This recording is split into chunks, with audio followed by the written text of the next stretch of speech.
Everyone, my name is Anthony Vidro, and for my video art history project, I'll be exploring how Gian Lorenzo Bernini used deep, realistic emotion in three of his most famous sculptures: the Ecstasy of Saint Teresa, Apollo and Daphne, and the Rape of Proserpina. Each sculpture shows his ability to turn cold marble into scenes of passion, pain, and spiritual energy. Through movement, texture, and intense facial expressions, Bernini brought his figures to life, and that's what made him the true master of the Baroque. Let's start with the Ecstasy of Saint Teresa. Completed in 1652 for the Cornaro Chapel in Rome, Bernini based this work on Saint Teresa's personal writings, where she described an angel piercing her heart with divine fire and leaving her trembling and moaning in spiritual ecstasy. In the sculpture, Bernini captures the exact moment. Teresa's body is limp, her eyes are closed, and her mouth is slightly open. Her entire form communicates surrender and awe. The angel smiles gently, holds the spear delicately, as if the act is both painful and joyful. The well-renowned art historian Irving Lavin explains that Bernini designed the chapel like a theatrical stage, completed with hidden windows and golden rays of light to make the viewers feel like they're witnessing a holy vision. Through light, drama, and facial expression, he created a full-body experience that links emotional and spiritual states.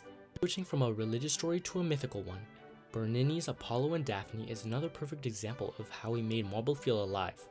Apollo and Daphne, finished in 1625, captures the mythical moment when the nymph Daphne is transformed into a tree to escape the god Apollo. Bernini doesn't show the beginning or the end, he shows the exact moment of transformation. Her fingers stretch into twigs, her feet root into the ground, and you can almost hear her breath as she escapes. Andrea Bolland, in her journal article Desiderio and Diletto, explains that Bernini aimed to blend vision and touch. He wanted viewers not only to see emotion, but to physically feel it through visual illusion. Apollo's face shows longing, Daphne's is filled with panic. The details, like the way her skin twists into bark, pull us into the story emotionally and physically. This sculpture doesn't just tell a story, it feels like one. Bernini made the marble into something alive. Bernini's focus on emotion continues in the Rape of Proserpina, but this time the mood is darker and more intense. Bernini sculpts Pluto abducting Proserpina in a violent and dramatic moment. The way his hands sink into her thighs look almost real. He carved marble to imitate soft flesh. As Rudolf Wittkower recalls in his writing named Bernini, the sculptor of the Roman Baroque, Bernini had the ability to give stone the illusion of vulnerability and resistance, using anatomy, texture, and tension. Proserpina's twisted body and desperate expression make it impossible not to feel the horror of the moment. This work shows pain, struggle, and human strength, all frozen in marble.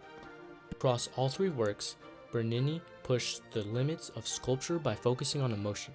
Instead of calm, balanced poses from earlier styles, he gave us scenes of action, spiritual ecstasy, and mythological drama. He blurred the lines between architecture, sculpture, and theater. In his world, art wasn't just something to look at, it was something to experience with our whole body and spirit. His focus on human emotion helped redefine art during the Baroque era and made stories from religion and mythology more relatable to ordinary people. To sum it all up, Bernini used marble to show some of the most complex human emotions: fear, passion, and devotion, just to name a few, and he made those emotions feel real to his viewers.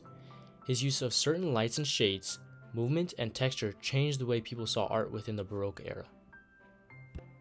Thank you again for watching, and here are the sources I used for this project: books by Irving Lavin and Rudolf Wittkower, a journal article by Andrea Bolland, and an online sources from Smart History, The Art Story, and ResearchGate.